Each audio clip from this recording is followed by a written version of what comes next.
Şöyle bir hayal edin, devasa bir ada, iç içe geçmiş halka şeklinde kanallar ve bir gecede sulara gömülen koskoca bir medeniyet. Evet, Atlantis'ten bahsediyoruz. Peki bu efsane gerçekten kaybolmuş bir imparatorluğun hikayesi mi, yoksa sadece güçlü bir ders hikayesi mi? İşte bu soru yüzyıllardır kaşifleri, bilim insanlarını ve tabii ki hepimizi meşgul ediyor. Gelin bu işin aslını birlikte araştıralım. Atlantis gerçek mi yoksa müthiş bir kurgu mu? Bu gizemi çözmek için her şeyin başladığı yere gitmemiz lazım. Elimizdeki tek ve en sağlam kaynak, antik Yunan filozofu Platon'un anlattığı o meşhur hikaye. Aslında Platon bize adeta bir dedektif gibi bir kontrol listesi bırakmış. Yani Atlantis'i arıyorsanız işte bunlara bakmalısınız diyor. Konumu Cebeli Tarık'ın ötesinde olacak, şehir planı halka şeklinde olacak, Atina ile savaşacak kadar güçlü bir imparatorluk olacak ve en önemlisi bir gecede doğal bir felaketle yok olacak.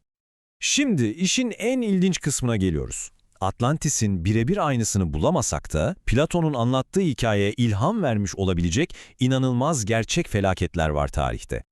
Düşünsenize, bir gecede yok olan şehirler, sular altında kalan devasa topraklar. Antik dünya, Atlantis gibi bir hikayeyi yaratmak için adeta malzeme kaynıyormuş. Hadi gelin, bu kaybolmuş topraklardan en etkileyici olanına bakalım. Bir zamanlar Britanya'yı Avrupa'ya bağlayan o devasa kara parçası Doggerland. İşte bu harita her şeyi özetliyor aslında. Doggerland'in yok oluşu Atlantis gibi bir gecede olmuyor. Hayır, binlerce yıla yayılan, yavaş yavaş kademeli bir süreç bu. Ama bakın bilimsel modeller şunu gösteriyor. Evet, süreç yavaştı ama bazı dönemlerde toprak kaybı inanılmaz hızlanmış. Bu ani kayıplar da nesiller boyu aktarılan, kaybolan bir dünya anıları yaratmış olabilir. Peki bu bilimsel gerçekler aklımızdayken günümüzün en popüler Atlantis adaylarına bir bakalım. Özellikle internette sürekli karşımıza çıkan o meşhur yapıya. Karşınızda Moritanya'daki Richard yapısı ya da daha çok bilinen adıyla Sahra'nın gözü. Platon'un o iç içe geçmiş halkalar tanımına ne kadar benziyor değil mi? Gerçekten inanılmaz.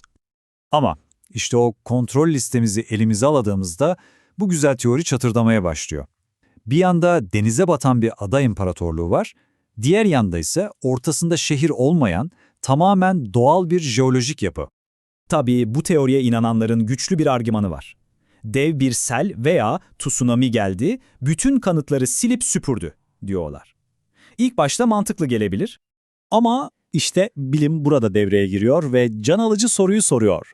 Peki koskoca bir şehri haritadan silecek kadar güçlü bir felaket nasıl oldu da aynı bölgedeki o çok daha eski ve narin taş devri aletlerine hiç dokunmadı? Eğer elle tutulur bir kanıt bulamıyorsak, o zaman rotayı değiştirip yazarın kendisine yani Platon'a odaklanmamız gerekiyor. Neden böyle bir hikaye uydursun ki?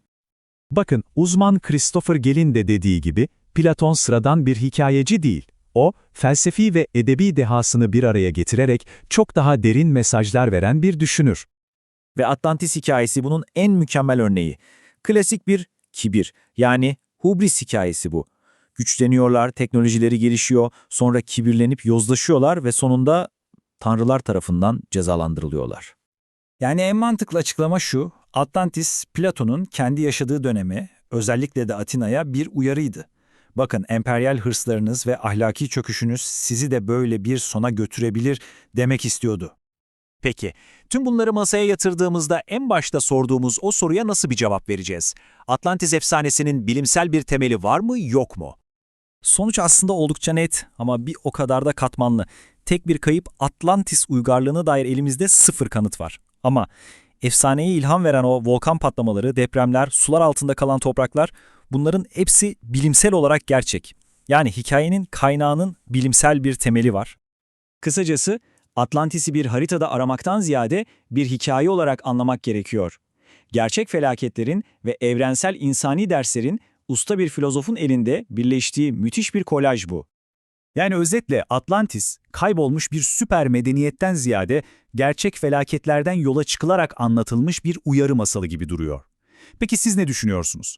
Bu efsanenin ilhamını aramak için siz olsanız nereye bakardınız? Ege Denizi'ne mi, Atlas Okyanusu'na mı yoksa bir felsefe kitabının sayfalarına mı? Yorumlarda buluşalım.